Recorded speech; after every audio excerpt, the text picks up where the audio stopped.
Hi, podcast listeners. Welcome to the A World of Difference podcast. We have so many guests on this show making a difference in our lives, making a difference all around the world with the expertise that they bring. And yet so many of you are reaching out to me saying, you want more. It's not enough just what we're putting on these podcast episodes for you. And so I am here to extend a very warm welcome to you to our Difference Maker community, where you can join for as little as $5 a month to get all this extra content. Out the gate, you're going to get 30 plus minisodes of exclusive content not available for the regular podcast listeners, and an exclusive minisode every month. And you'll get exclusive voting power to help us pick podcast topics and more. And that's at our Changers tier. There's 3 different main tiers and then an extra larger tier. But whatever tier that you join at, you will be included in this extra content. And I know that many of you are wanting to go a little bit deeper. And so even though it gets a little wild in there sometimes because of how deep we go, I want you to join us there. This extra content is very special. It means a great deal to me to be a part of this community with you. And I would love to just exchange ideas or perspectives that you have around these different episodes. And that's the place where we do it. So please show up to our Difference Maker community. Give us $5 out of your pocket every month. And I think that you'll have a lot of fun in there because we do. And I would love for you to join us. So go to patreon.com/A World of Difference to join us there.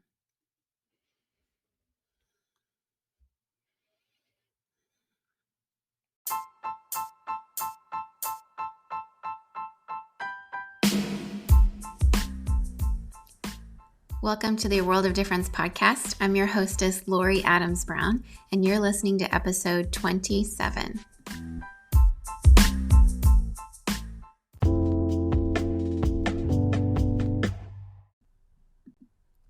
My guest on today's show is Sue Warnke.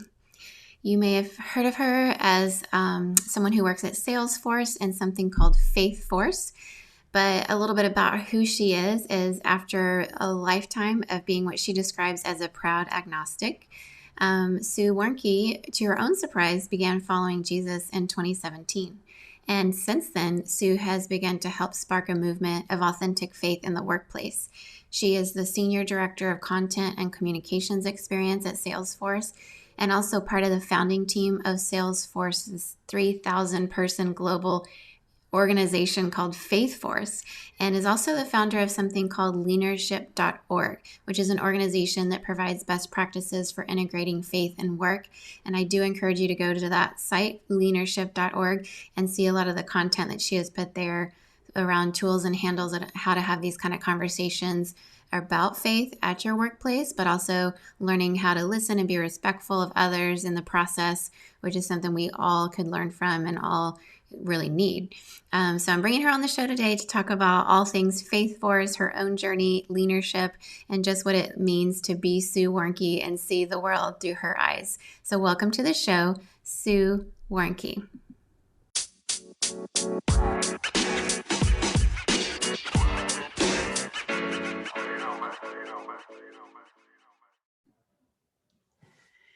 Hi, Sue. Welcome to the show. Hi, Lori. Thanks for having me. Of course. It's really exciting that we're in the Women in the Church series. And one of the reasons I wanted you to come on is because you're such a leader in the faith and work space.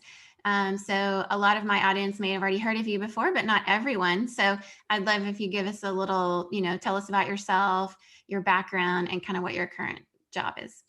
Sure. So I'm a technology leader at Salesforce, which is the world leader in CRM software. I've been in the technology industry for over 20 years in a leadership role, and grew up agnostic, actually, but about 4 years ago, converted to Christianity, much to my surprise, and we'll probably get into that later. And I came to work, my job that I had been at, and I thought, wow, with this new identity, I wonder if I belong here anymore. I'd heard about a lot of different types of diversity, but I didn't see faith represented. So I kind of debated, like, maybe I don't belong, but I leaned into it and helped form what is now known as Faithforce, which was Salesforce's 10th equality group. And it, to everybody's surprise, became the fastest growing equality group in company history.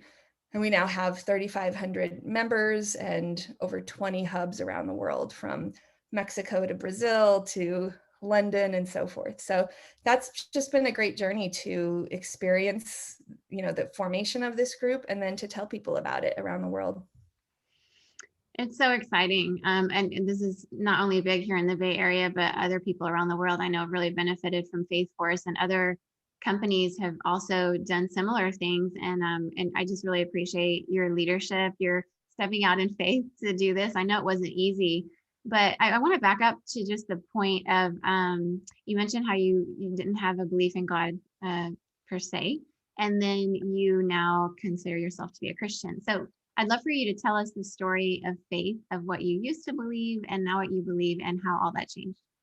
Yeah, absolutely. So I grew up in a town in Utah, which was 95% LDS. So very, similar beliefs there. And we were actually not that religious. My parents were Christian at the time, and they took me to church. I remember in preschool going to church, and they had some kind of falling out with that church and sort of stepped away from it. So I became agnostic and was fairly raised that way.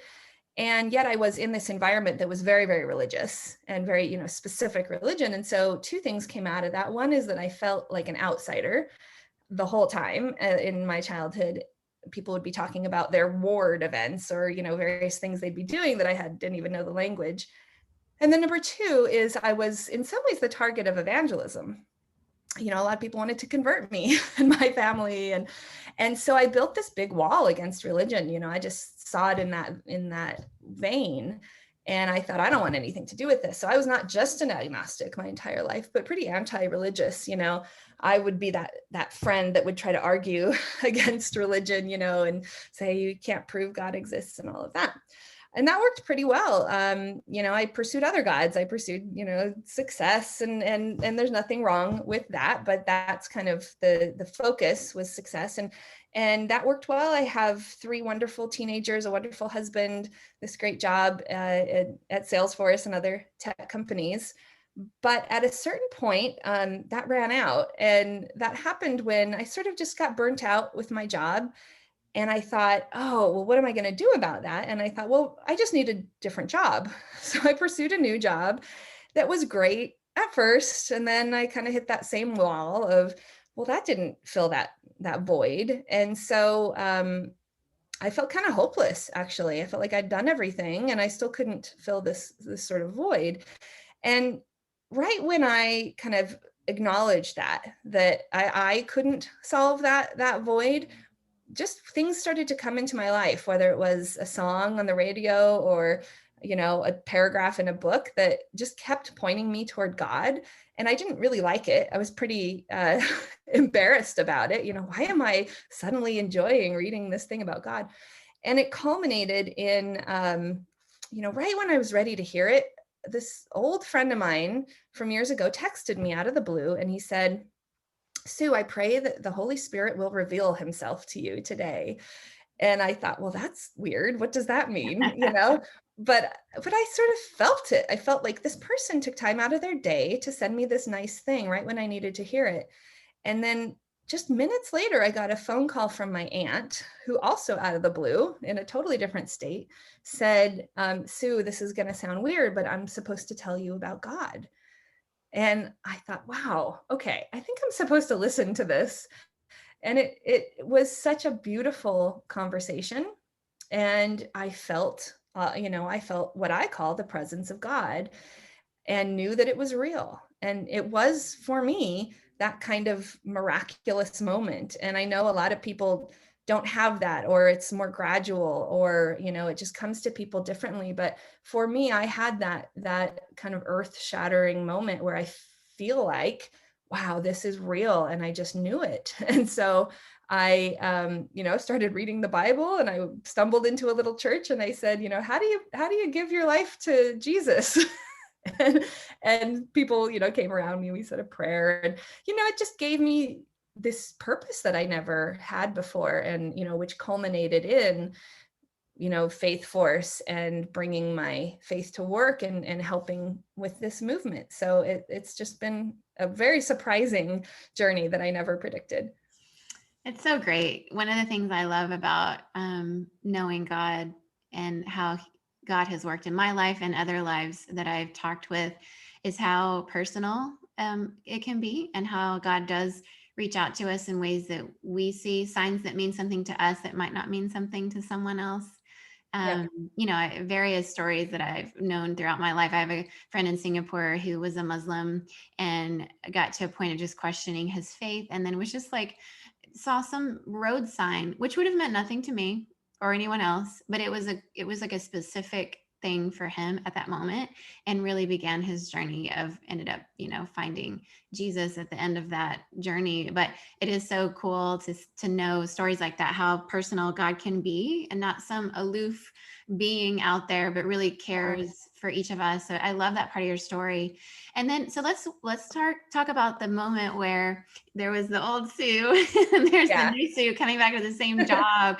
And you've been known in part of your identity as this person who doesn't believe in God. And then suddenly you do. And it's like, oh my, how do I have this awkward conversation? So I'm assuming that some of that compelled you into this Faithforce movement, but talk about how that went for you initially. Yeah, I mean, I had made so many assumptions about people of faith when I was an agnostic. I sort of equated it with all these negative things. And so to suddenly be that thing that I, had categorized in such a way was really odd for me. It was a huge eye opener, like, oh, we're not actually these categories, and everybody's an individual. And people have come to their beliefs in all sorts of interesting and relevant and important ways that we can't assume. So that was very humbling for me. I remember I was in a church in London. So I had a work event in London, and I stumbled into this church, and I remember looking at all the worshipers there. And I remember thinking, wow, the old Sue would have judged them, sitting in this church, looking at people praying. And I just started bawling, and I sat there and I prayed for like 3 hours, like, oh, and I just had this revelation of, we're all human, we all have a story. And it's a really beautiful thing to pray. It makes me emotional now thinking of that moment of realizing how much I had judged others. Mm. So coming to work and thinking like, wow, I wonder if that's what people think of me, that I use religion as a crutch, all the stereotypes that religion is a crutch, that you believe in this fantasy, you're just doing it to, so you don't have to face reality, all of that kind of thing. And it did make me nervous. Like, what do people think of me? Uh, and it was scary. All the steps that led to Faithforce were really scary. And it was even like, can I wear a cross? I don't know, and then wearing it to one meeting and realizing, okay, nothing bad happened. Nobody yelled at me, and wearing it to 2 meetings and then a whole day. And I was really scared, but pretty quickly I found this is in my head. People aren't actually, out to lynch me or out to condemn me and mock me and all these things that I had worried about. Yeah, it's so good. It's hard. I can imagine hard to walk a journey like that where you were so identified in one way and have to be so vulnerable, and trying to show up to work with your authentic self in a situation where you don't know if it will be received. Especially because you were the kind of person before who might not have well received somebody wearing their cross. So you knew what it meant, and you Yeah. knew what it could be like. And so talk about how when you started getting involved in this Faithforce movement, what that changed for you and what it's changed for others in your workspace and other workspaces. Yeah, it was funny. It started, I was in a training class and they were teaching us about all the equality groups, and they didn't say anything about faith, and so after the trainer left, I stopped them in the hallway and I was like, well, does Salesforce do anything for people of faith? I was even scared to ask, and the other person was sort of uncomfortable with the question, didn't really know what to say. And so I thought, I guess not.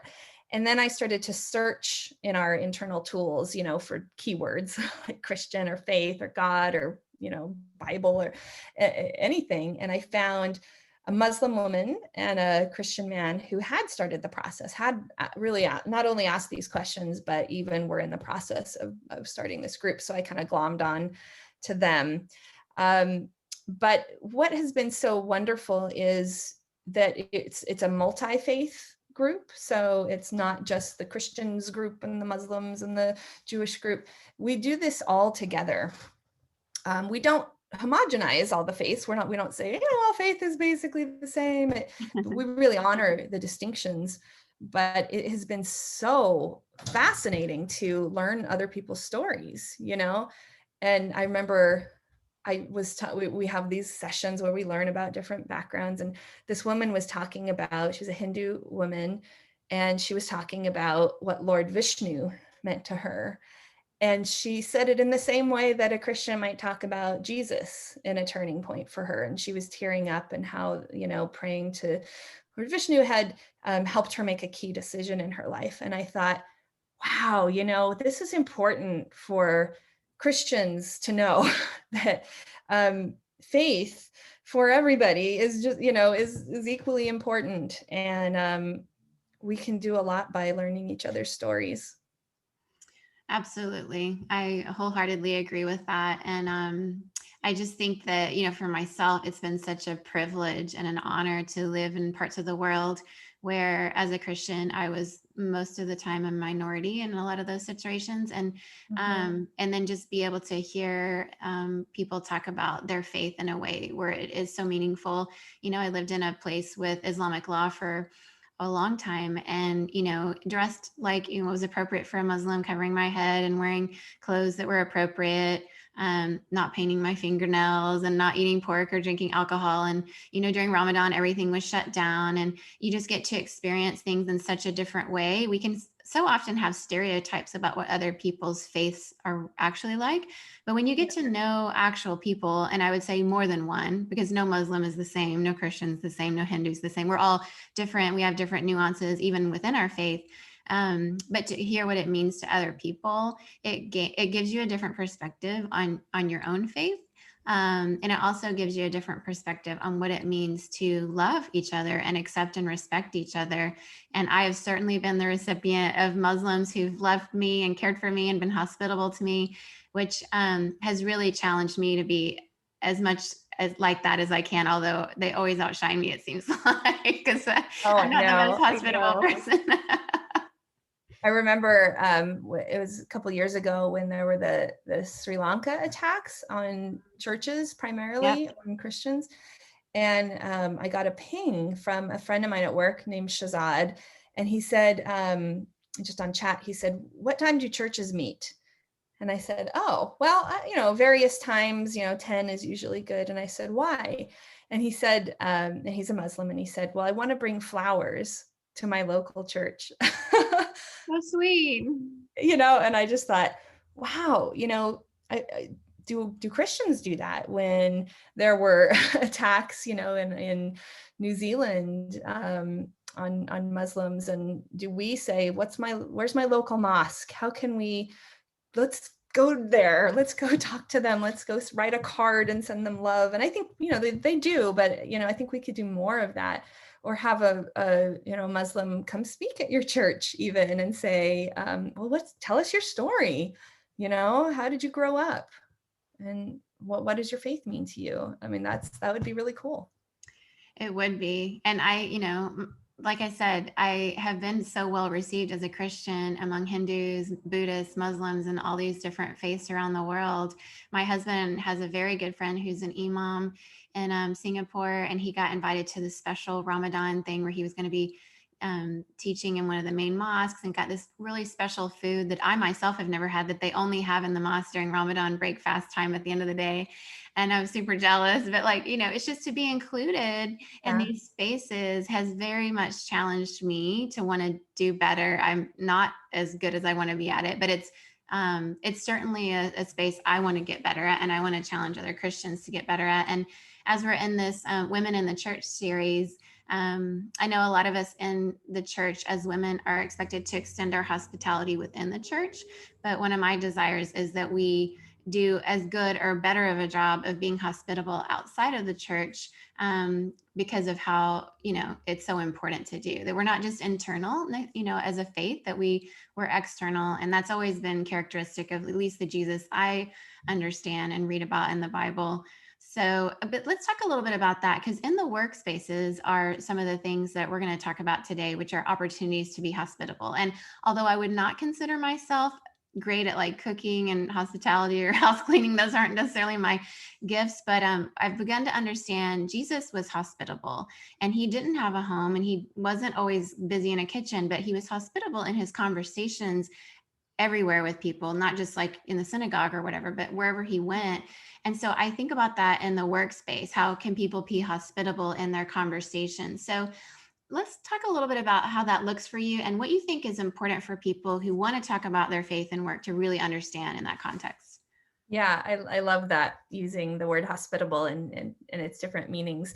I'll say that as a Christian of only 4 years, I've struggled to find my place in church, and I've tried like different places, different roles, all of that. But where I do find my home is at work, and where I do feel like I'm actually being like Jesus is at work. And the way that comes to fruition for me is being mindful of holidays, for example. If I'm planning a big team meeting on Yom Kippur, maybe I should rethink that, or maybe I should know, do I have any Jewish employees in my team? And if I do happen to have a meeting on that day, knowing not to say Happy Yom Kippur, because that's a somber holiday, being thoughtful, acknowledging, saying, you know what, I realized today that it is Yom Kippur, and if we don't have certain Jewish employees here today because they took the day off, and I just want to apologize for scheduling it, on this day, or not assuming that they all took it off, right? Because there's different levels of observance, but there's ways you can say that if you observe this holiday, I just want to wish you well, and finding out what those sayings are, whether what you say happy to. And most of all, just being curious. So when I do have a little time at the end of a meeting, if I'm talking to a Jewish man on video and he's, wearing his headpiece, and I could say, well, I noticed you're wearing that. Can I ask you about it? What's your background? And everybody wants to share their background when you say it that way, when you don't say, what do you believe? But you say, what's your faith background? Can I ask about that? They are thrilled that somebody finally is curious about them, and that they can share. So I think that's the biggest thing that we can do, is show curiosity and really listen to each other. So true. I learned the value of curiosity in a strong way in my years in Singapore, because one of my favorite things to do was go in Singapore. We have these things called hawker centers, where it's sort of like a big food court, mostly outdoor. The weather's nice. It's a tropical island, and people tend to share these tables. It's like communal tables, and especially if you went to the like Malay market area, which is where a lot of the Muslim ladies would come from all over the city to shop for their spices and everything. If you would go there on lunchtime and sit and eat, you get to meet like the coolest people. And so I just really began to be curious and ask people, tell me about what your background is. And a lot of them were grandmas. A lot of them didn't speak English. I speak Malay, so I could go there with them in that conversation. But just learning to listen and deeply listen. One of the greatest honors of my life was hearing people's stories, a lot of pain, a lot of suffering, a lot of joy, all mixed in together with people that, the faith is mixed into all of that. And just being curious, I learned so much that really benefited me just as a human being, to understand the things we have in common are more than the things that are different. And I think that those connections, those human connections, really start with curiosity. Yeah, absolutely. That's been the source of all of our events at Faithforce, is listening events, and we'll have panel events with people and ask them. And it's not just that first level of question of tell me about your faith background, but it's doing some of the mirroring after that. If I'm in a conversation with someone and they do share, well, I've had a negative experience with faith, actually, rather than turning that on me and saying, well, let me tell you about my faith and how great it is, really just saying, wow, so you're saying you had a negative experience, a little mirroring. And then even going further to take a guess at what that might feel like, and say, well, that must have been frustrating, or that must have been lonely. tell me more about that. And that's kind of to your point of that deep listening. That's so good. I think oftentimes within Christianity, I know that you've considered yourself to be a Christian for 4 years, so long enough to be exposed to a lot of, um, ways that Christians are sometimes trained in certain spaces on how to share their faith.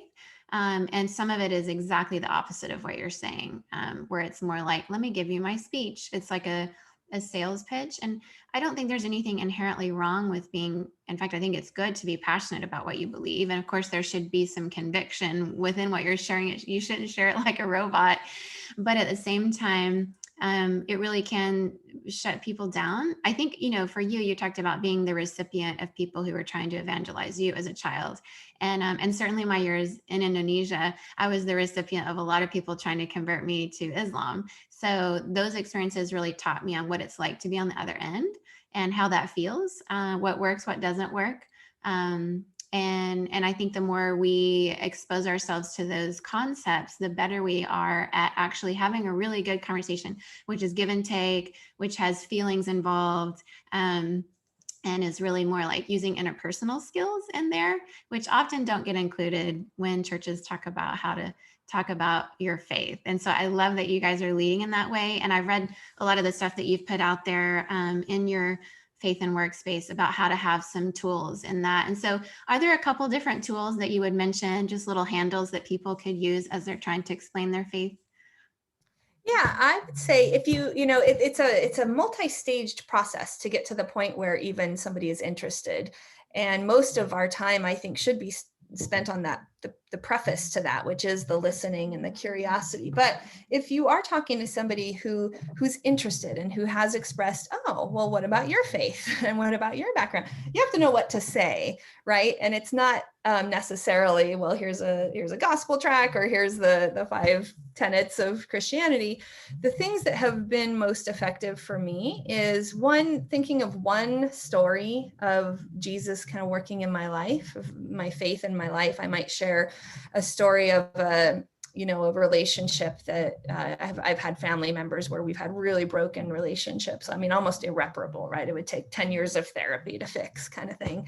And then overnight, kind of having that feeling of, oh, I love them. Like, oh, I'm at fault. Oh, and this one family member, I ended up calling the next morning and just saying, like, I love you and I'm sorry. And like, it, bam, fixed, right? Just fixed. And it was kind of due to prayer and some moments like that, or healing that I've experienced. And so sharing a really specific story of God in your own life, that's helpful.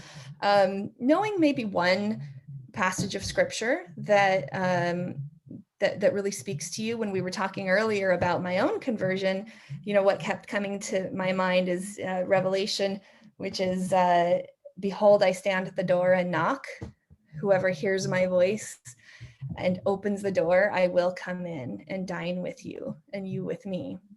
And kind of having that scripture ready on hand to explain to somebody, that's what God is for me. It was all these signs that I just wasn't paying attention to. And then suddenly I did. And all I had to do was open the door. And then there's this like incredible guardian and guide and friend and purpose. And it was right there,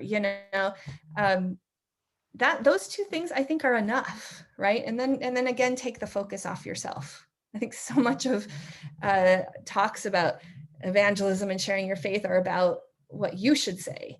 And I think that's like 10%, 90% is, what about you? And how, what has your life been like? But yeah, you got to have things to say and know a piece of scripture and a little anecdote of your own life. That's good. Those are really helpful tools to think through, because it's something anyone can do.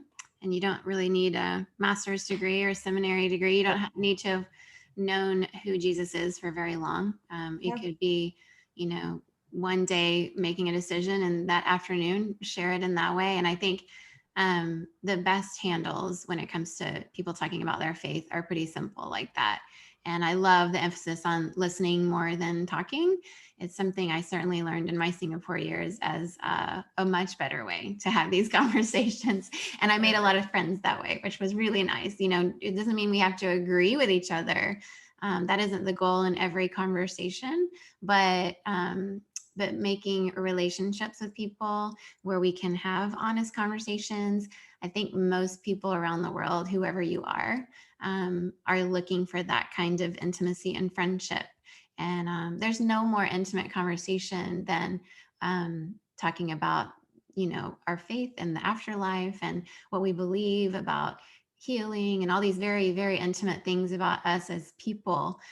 With what we're going through in life, there's nothing more intimate than having a conversation like that. And so I have found it's really made friends to have a chance to listen, and also help deepen friendships, which is kind of the opposite of what we often think, is that I'm going to lose a friend if I bring this up. Like, oh no, we've been at work, you know, in the same job together for years. And what if I suddenly bring this up? They're going to get mad at me. They're going to be like, you're a weirdo, you know? And so talk about maybe that anxiety piece and how you help people work through that. Yeah, I think we build it up in our head a lot worse than the reality. You know, I mean, I'm in San Francisco, which is kind of among, I think it's the third least religious city in the United States of America out of over 16,000 cities. So if you had a list of cities, it would extend from the top of the Bay Bridge down to the water, and San Francisco would be like at the water. Like that's how low it is on that list. So you would think that this would be the most skeptical, the most anti-religious, and it really isn't. You know, people don't care that much. You know, I think we build it up in our heads.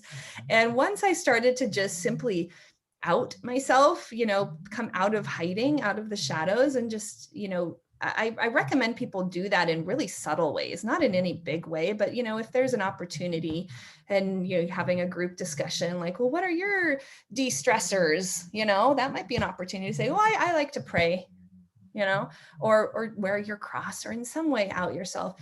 And then people will not make those comments around you, you know, that they might have made if they hadn't known. And you prevent an embarrassing situation, right? Because if you hide it and they do end up saying something negative about faith, that's just really hard to dig out of, right? So later you have to say, yeah, well, actually I was, you know, I didn't tell you, but I am a person of faith. So I think out yourself in little ways, and you will find that people really are okay with it. They're like, oh, okay, that's interesting. It just happened in a meeting today. We were talking about, reflecting back on the year before, and it was a little breakout room. And someone said that, you know, they'd had a hard time with such and such, but prayer had gotten them through it. And I was like, that was so subtle. That was so lovely. And it made me feel like, wow, that was brave. I respected that person, you know? And I think it's not as hard as we make it. That's so true. It's often worse in our minds than the reality of it all. And I think that most people are more accepting. I agree 100%. And when they're not, that's okay. We don't have to, we're not going to please everyone all the time. I mean, that's part of leadership, right? And that's okay. We have, for those of us who follow God, you know, and have faith, we know that God is the ultimate one we're trying to please. And speaking about God in ways that honor God and are positive toward God and point toward God instead of ourselves is like, it's a win, even if it feels like a lose. So Yeah. And I would say also that, you know, one of the anxieties that we have about sharing our faith is, what will I say if they bring up something, a hard topic, a controversial topic? What do I say if? And I think there's two lines that I find really easy to use, and they're brave to use. And one is, I don't know. I don't really know, you know, this is what I do know, but I don't really know all the answers. Or, you know what, honestly, I sit in a state of conflict. I'll tell people that, you know, I am in a state of conflict about various things about my faith. And I'm okay sitting in that state of conflict because I believe that God is real. And that really calms people down, because what doesn't calm them down is false certainty.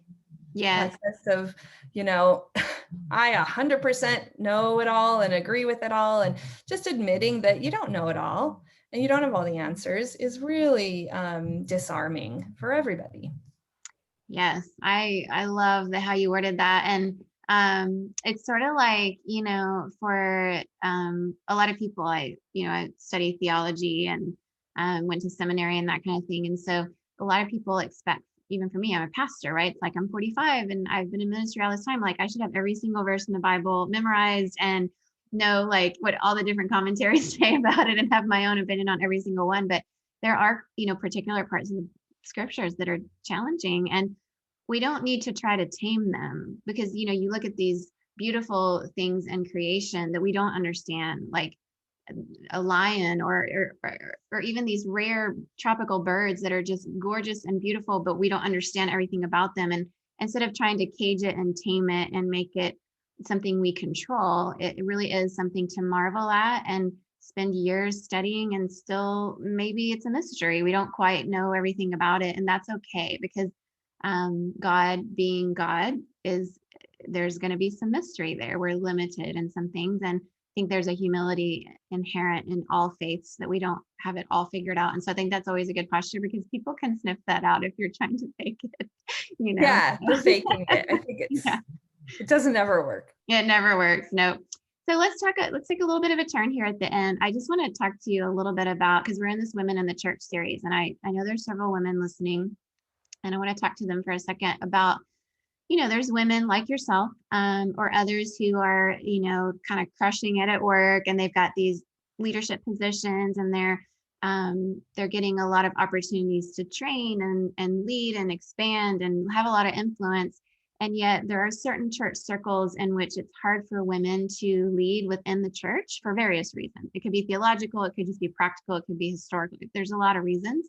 Yep. And sometimes also churches have this idea that like there's this higher calling within the church, and then outside the church, it's like a lesser thing. So sometimes women have both of those, a lot of cognitive dissonance going on. So I'd love for you to share your perspective on that and how you see that, and what you would hope to change in certain circles to open up and activate the gifts of women more in the church. Yeah, I love that question. I think it's a brave question, a hard question.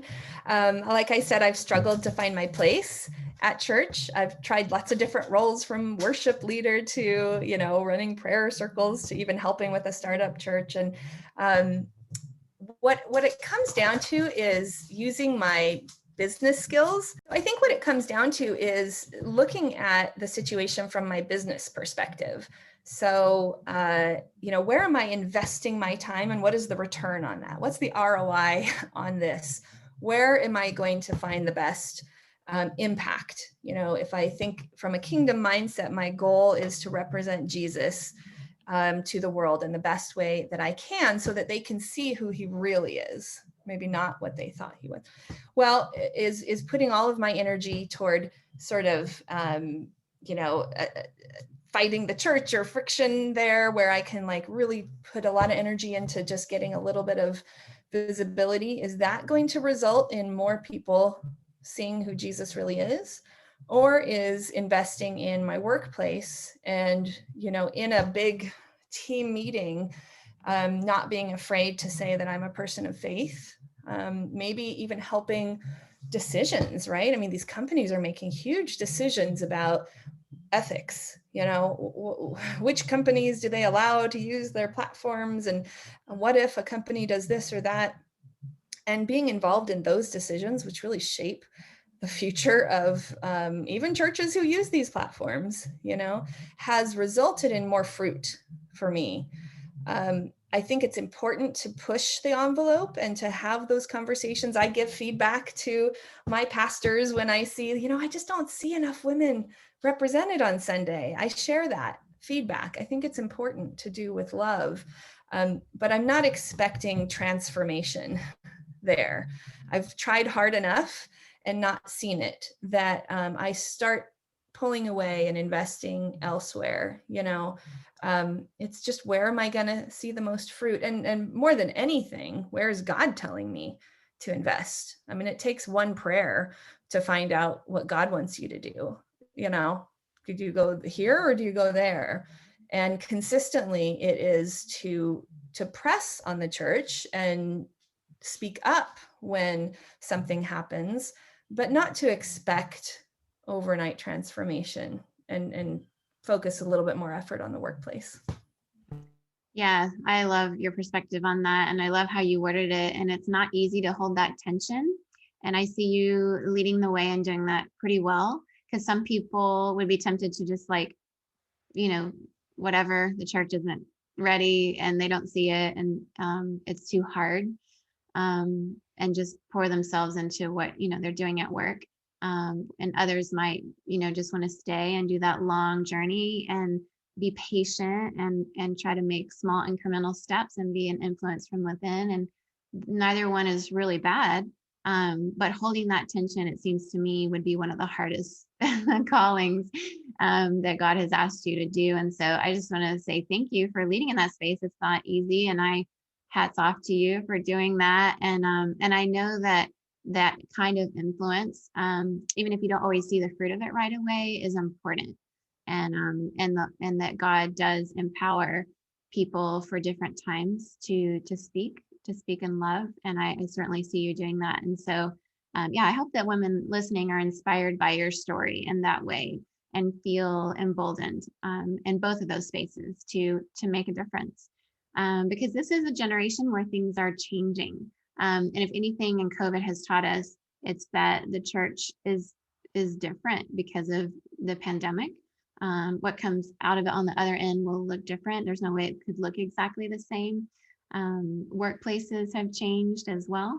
And so, just in the moments of change, sometimes other changes can come in. And so I feel like this conversation around women in the church it's a timely one to talk about. So I'd love for you to share any thoughts around like this whole concept. When you think about the Bay Area, for example, and you think about a workforce where it's transformed in such a way as to people in all these different careers can bring their full selves to work, and people feel, don't have to feel anxious about having those conversations about faith and all of that.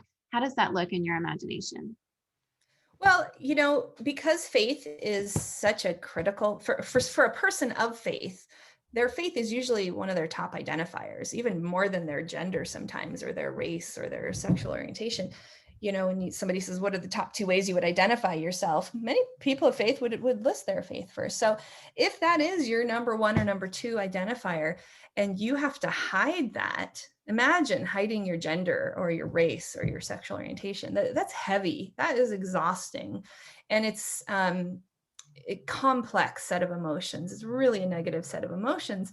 You're not going to sit with that very long, especially when right next door there's a company that embraces it and is out on the market talking about Faithforce and faith at work and everything. So we find that people leave their companies and come to Salesforce because of Faithforce. So I've had, Muslim, I was at a session pre-COVID talking about Faithforce, and this Muslim man came running up to me and he goes, Faithforce, that's why I'm here. He didn't feel free to pray at his other company. Wow. And so he came here. So it's a recruiting tool. If you don't feel safe to pray, you can't do your job fully. You can't feel safe. You can't feel that you're bringing your full self to work if you have to leave a big chunk of it at the door. And you probably will leave. You probably will either give just a portion of yourself to that job that doesn't see you or value this big piece of you, or you'll leave. And so I think that it's a real business imperative that companies allow that they just simply have that conversation. So good. It's helping with employee retention, and that's one of the side benefits. And it's helping people be loyal in different ways and probably collaborate on teams in different ways. Because when you can bring your whole self to work, your team bonding and your team trust is so much higher. I'm sure there's many things that have been a benefit from this. Yeah, for people feeling safe. Even innovation. I think of companies like Nike that finally, embraced faith, and they came out with like a sports hijab, right? Or just a variety of companies that have began to innovate based on this. And even, Salesforce, we service a lot of ministries. They use us for churches, massive churches use us, and ministries, and Compassion International, and all sorts of things that they use us to track donations and disaster relief. And if you understand that your customer base includes people of faith, then you innovate, you build tools that help them do their job effectively. So it's a boon to a company to not hide this fact of their employees. Yeah, makes so much sense. Well, is there anything else that you would like to share? I also want you to give us resources as well, like if you have any books or movies or, I don't know, songs, podcasts, any thought leaders you follow, or any last thoughts. I guess my final thought and advice for people is, don't let this conversation make you feel pressured. Don't leave this feeling like, oh, this is another thing I'm not doing well enough. I think that we all have a role, and I know myself well enough that I'm at my best when I'm kind of fighting a system or trying to transform something or trailblazing, and not everybody is meant for that. I'm not as good when it comes to kind of maintaining something or investing in something long-term. So it's not that everybody needs to go start a faith group at their company or fight, discrimination or maybe that's you, but really just see what God is leading you toward and take a baby step. That's all. Maybe it's simply, today I'm going to wear my cross at work, or today I'm going to give feedback to the pastor about how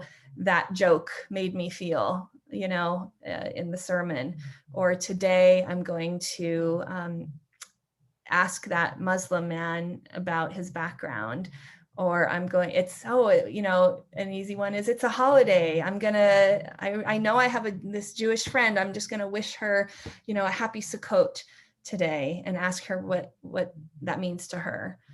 These little baby steps, I think God will bless, when they truly are of him and of faith. It can be multiplicative.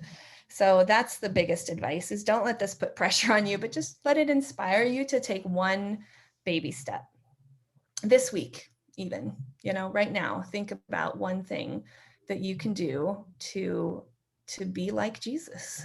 And that's it. It's not much more complicated than that. In terms of resources, so because my experience with Faithforce is such that it's been a really, we have to be very shrewd to make something like this work. We have to be very business savvy to make faith at work. And so I'm always inspired by other leaders who are really business savvy about faith. And probably there's two leaders that come to mind. One is Brian Grimm. He leads the Religious Freedom and Business Foundation, RB Business Foundation. Yeah. And he is doing studies on companies that are implementing faith effectively. And it's the top companies. You may not even know that so many companies, at least 20% of the Fortune 500, have official faith groups at work. And he's studying that. And then other people can use that data to go to their leaders and say, hey, did you know that Apple, Facebook, Google, American Airlines, Salesforce, they all have official faith groups? Did you know that? We're falling behind here. So he's incredibly business savvy. Another one is Mohammed Faris, who leads an organization called The Productive Muslim. And I would say he is my inspiration for someone who has taken the art of providing practical faith-related tips to people in the business world. It's not just about how we are at church. It's really about how do we implement faith in the real world. And so he inspires me a lot, and he has inspired a lot of the way that I've shaped my own blog, which is called Leanership, with an N, as in leaning on God. Leanership.org is, give people practical strategies. Well, these are great resources, and you are a great resource. So thank you so much for sharing what you've shared with us today. I just pray the richest blessings on you this year, that you will just step into more and more influence and reflect God's goodness all around you as you're in your workplace and with your family. And it's not easy during COVID right now, but I know that God is blessing people in special ways through people like you. So thank you for all that you share with us today. Thanks for having me, Lori. It's been a pleasure. You're welcome. Bye, Sue. Bye. Sue is such an inspiration to think of how not long ago she was an agnostic, and now she follows Jesus and is doing so in such a way as to not only bring her own authentic self to work, but encourage others to do so as well, from all different faith backgrounds, and even those who don't profess to have faith in any religion at all. She really is leading the way and very compassionate leadership in this area. And it really does remind me of Jesus. And when I see this aspect of leadership in her and just, speaking the truth in love, being full of both truth and grace and love and mercy and just all the things I see in her life, it's really exciting to see how someone who's only walked with Jesus maybe 4 or so years is able to really give us this example. And just so many things that she said were really helpful. I love all the things I've read that she's put out there on her site, Leadership. And, she talked about those here today, which is when we discuss our faith with others, the posture of listening, deeply listening, is so, so crucial in this. And I just could not agree more. Over my years, like I said, living in Asia, I began to realize just the value of this when connecting with other human beings and showing each other respect and love. And the deep listening part of it, even just the mirroring part of it, because being a good listener requires that we don't just jump to our thing we're trying to say, that we really do the hard work that, I learned years ago from Stephen Covey, which is seek first to understand and then to be understood, which is one of the 7 habits that Stephen Covey talked about that. And when she mentions the mirroring part of just sort of repeating back what you just heard that person say kind of in different words, so that they feel heard and feel understood. I think so many of us are longing to just be understood and be heard. And it's so beautiful to think that at work, people are able to do that. And because of how much time we spend with people that we work with. And then just, her advice of, just knowing some part of your story of what your faith journey has been like, even just a snapshot of it to be able to share when the turn is yours to share about yourself. And then maybe even having a scripture that means something to you that you could share with someone is those are just really helpful tools. And I loved how we talked about the hospitality aspect of that, of what it means to be hospitable in our conversations. And I clearly see her doing that really well and leading in this Faithforce movement, which is all around the world, and not only helping at Salesforce and their different parts of the globe, but also, a real example to other companies that have come along and seen this example and wanted to change things in their workplaces. And I just love how respectful it is, because that's so important.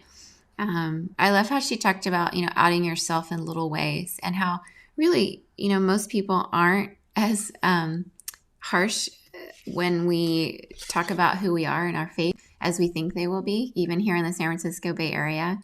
I love that once she finally got brave enough to sort of bring her whole self to work, that was met with not as bad of a reaction as she thought it would be. And she, mentioned how I think we build it up in our head a lot more than the reality is. It's not, we make it out to be a lot worse than it actually is.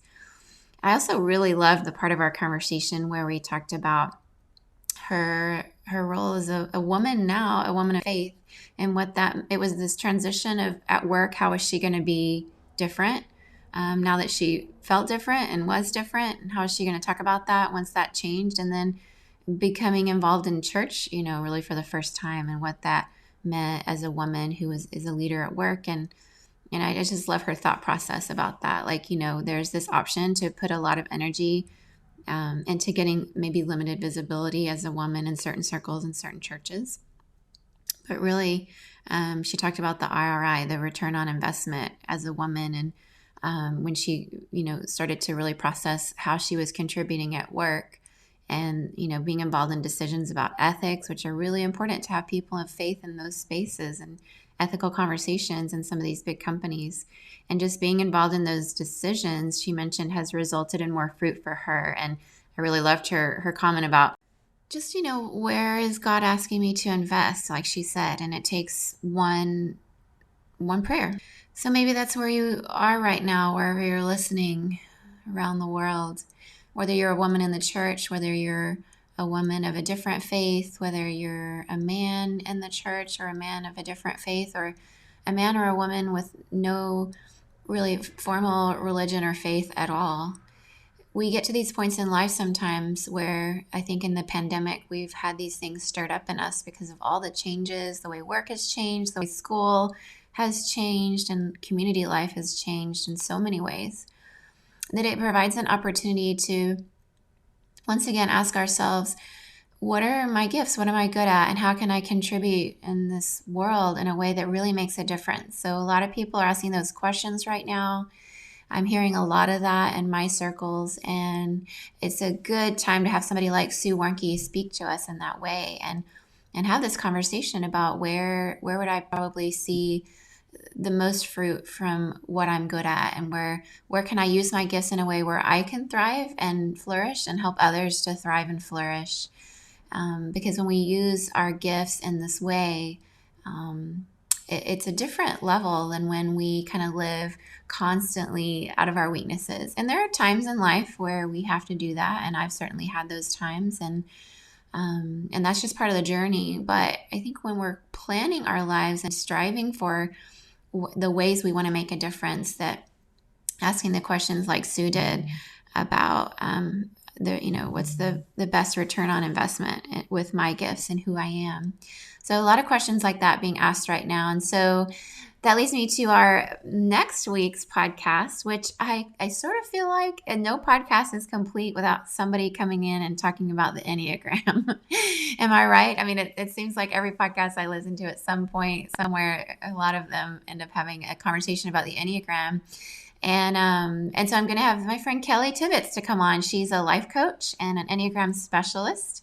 She actually spent many years working in various roles in the church and felt God was leading her to step into this life coaching role. And she got trained to do that and is able to help people in the church, but also, not limited to that. So anyone who needs life coaching, and I think a lot of people are seeking that out this year in particular, to sort of see what it is about their life, their experiences, who they are, how they're gifted, their personality, and thinking through, kind of their next phase of their career in life. And she's going to come in to talk to us about the Enneagram and how that plays into who we are, how we work, and the God-given gifts we have been given to make a difference in the world. So show up next week for Kelly Tibbetts. You won't be disappointed. And in the meantime, I just pray and hope that you are finding your niche, finding your place to really make a difference in the part of the globe where you're listening.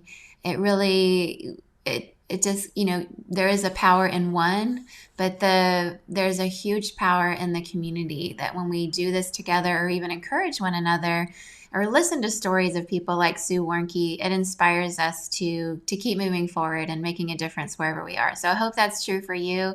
That's the goal I have on this podcast, is just to bring that kind of inspiration to you, of people who are really make a difference where they are. And maybe you're one of those people who are making a difference and would be an inspiration to others. So if you have suggestions for people you'd like to hear on this podcast, I'd love for you to let me know. You can message me on Instagram at aworldof.difference, or on Facebook at our World of Difference page there. And I'd love to hear your suggestions, because I know that I certainly don't know all the amazing people out there. Although I do know a lot of amazing people. I'm very blessed to be friends with so many people who are just doing a great work all around the world. But I'd love to hear from you and hear your thoughts, even about this series. What do you think about the Women in the Church series and some of the faith and work conversations in particular we've had in the last couple episodes?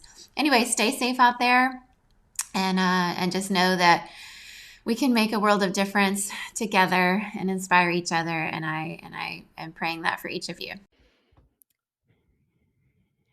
As we're finishing this episode, if you're thinking, I really wish I could learn more or go a little bit deeper. Well, that's what our Difference Maker community is for. I would love to welcome you in to join the rest of us there.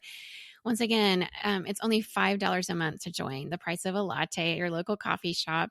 You can join at our Changers tier. Difference Makers is a community that really means so much to me. It's very special because each time I have a guest on the show, I record something outside of what we give to just the regular podcast audience, where we go a little bit deeper. And then I post those video episodes in this community and we can discuss them.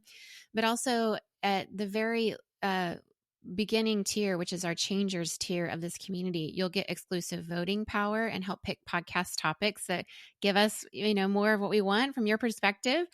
You'll have access to exclusive 30 plus mini-sodes that aren't out there for the general public. And you'll get every month an exclusive monthly bonus mini-sode. At our Groundbreakers level, which is $10 a month, you can join and get all of that, but also priority access to submit questions to the podcast. And you'll get an additional 2 exclusive monthly bonus mini-sodes. And at our Trailblazers tier, which is $15 a month, the price of 3 lattes a month, you can get all of that, plus also 3 exclusive monthly bonus minisodes, and a patron shout out. So I would love for you to join us at any of those tiers.